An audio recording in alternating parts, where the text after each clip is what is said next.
오늘 마태복음 13장 44절로 50절 말씀을 통해서 천국은 마치라는 제목으로 말씀 이어가도록 하겠습니다. 마태복음 13장에 가장 많이 나오는 단어가 천국이라는 단어입니다. 또 각각의 내용들에서 천국은 무엇과 같으니 라는 식의 표현들이 반복적으로 사용되고 있습니다. 그래서 사람들이 이 마태복음 13장을 천국 비유의 장이다 라고 부르기도 합니다. 그간의 교회에서 천국 하면 장소적인 개념으로 많이 이해해 왔습니다. 특별히 본문 내용에 등장하는 보물, 진주라는 표현 속에서 장소의 개념을 떠올리며 사람들이 생각하기에 가장 좋은 장소로서 천국을 이해하여 왔습니다. 천국이 좋은 장소임에는 틀림이 없습니다. 하나님의 통치, 하나님의 주권이 있는 곳이니와 죄와 사망의 법이 아닌 하나님의 생명의 법, 말씀이 있는 곳이기에 확실히 천국은 좋은 것입니다. 그러나 우리가 함께 보고 있는 이 마태복음 13장은 장소적 개념으로 천국을 소개하고 있지 않다라는 것입니다.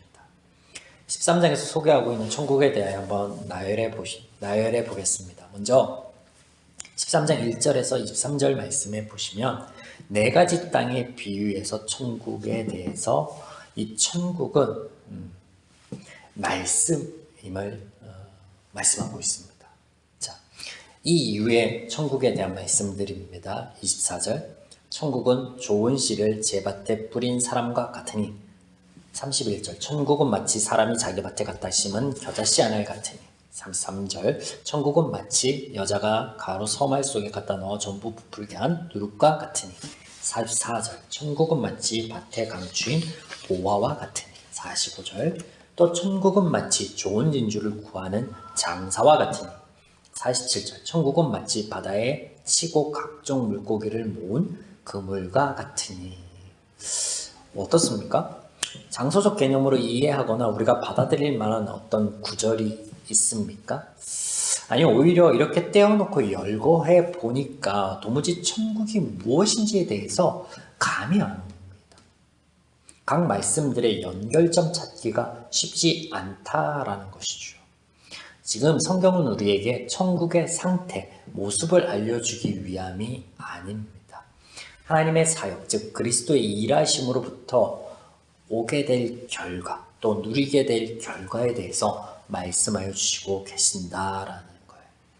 지난 시간들 나눴던 말씀들을 한 번 더 정리해 보면 밭의 비유는 가시밭, 돌밭, 길가밭과 같은 완악한 죄인의 마음을 그리스도의 사역을 통하여 옥토가 되게 하여 30배, 60배, 100배의 결실을 맺게 하시겠다라는 선언이었습니다. 또 그런 연약한 자, 겨자씨 같고 누룩 같은 이를 사용하시고 은혜를 베푸시어 새들이 깃들이게 하시고 풍족한 삶이 되게 하시겠다. 이 또한 그리스도의 사역으로서의 천국을 소개하고 있다라고 말씀드렸습니다. 오늘 본문인 44절에서 50절 또한 앞서 요약한 본문들처럼 그리스도의 사역으로 오게 될 결과를 소개하고 있습니다. 우리가 오늘 본문에서 눈여겨볼 단어가 하나 있는데 발견하다라는 동사입니다. 우리말 번역에서 발견하다라고 번역된 이 단어는 사실 찾다, 마주치다, 만나다라는 의미 또한 가집니다. 44절 천국은 마치 밭에 감추인 보화와 같으니 사람이 이를 발견한 후에 숨겨두고 기뻐하며 돌아가서 자기 소유를 다 팔아 그 밭을 사느니라. 이 구절에서 천국은 보화입니다. 우리말 번역에서 어떤 사람이 이 보화를 우연히 발견합니다. 그런데 원어상 의미는 조금 다른데요. 먼저 수동적인 의미를 살펴보면 마주치다, 만나다 라는 뜻이 되는데 나의 의도와는 다른 결과를 맞이하는 것을 말하는 것으로서 그리스도의 사역, 은혜로 얻어지는 결과로 볼 수 있겠습니다.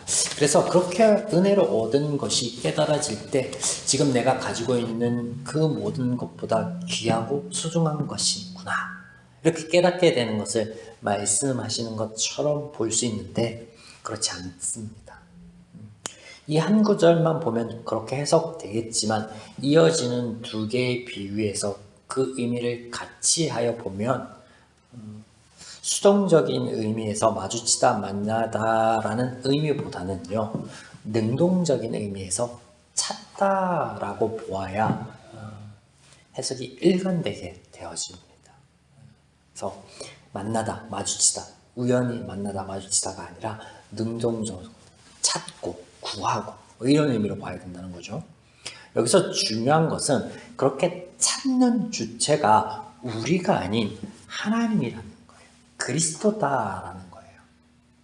보화를 발견하는 자, 값진 진주를 발견하는 자, 그물을 쳐서 물고기를 잡는 자, 이 셋 비유가 가리키는 그 사람이 바로 그리스도이다라는 거예요. 그의 행위, 그리스도의 사역이 천국이다라는 것을 비유로 말씀하고 있다라는 거예요. 다시 한번, 보화를 발견하는 자, 값진 진주를 발견하는 자, 그물을 쳐서 물고기를 잡는 자, 그 능동적인 사역을 하는 자가 그리스도이며, 그렇게 그리스도의 사역이, 그 능동적인 사역이 천국이다, 천국에 대해서 비유하고 있다라는 거예요. 만약 그렇지 않고 발견하고 찾는 자가 사람이라면, 우리라면 말이 되지 않습니다. 왜냐면 하나님에 대하여서도 죄에 대하여서도 잘 모르고 자유롭지 못하였던 자들이 어떻게 하나님의 나라를 찾을 수 있겠습니까? 무슨 재주로 보화와 값진 진주를 알아보겠습니까? 지금 눈앞에 계신 하나님의 아들 그리스도도 알아보지 못하고 있지 않습니까? 네. 하나님께서 보화, 값진 진주, 좋은 물고기로 죄인인 우리를 그렇게 여겨주신다라는 거예요. 잃어버린 영혼 위에 이 땅에 오신 하나님, 당신의 생명을 대신 주기까지 사랑한 귀한 존재, 하나님의 자녀, 하나님의 사랑이 대상인 우리를 가리켜서 보화다, 값진 진주다, 좋은 물고기다, 내가 어떻게 해서든 그 보화를, 진주를, 물고기를 찾고 구하고 그렇게 하겠다라고 하시는 거예요. 때문에 당신이 가지고 있는 그 무엇이라도 팔아서 사시고 소유하고 당신 품에, 당신의 안식안에 들어오게 하겠다라는 말씀인 것이죠. 바로 마태복음의 주제인 그리스도의 사역에 대한 선포입니다.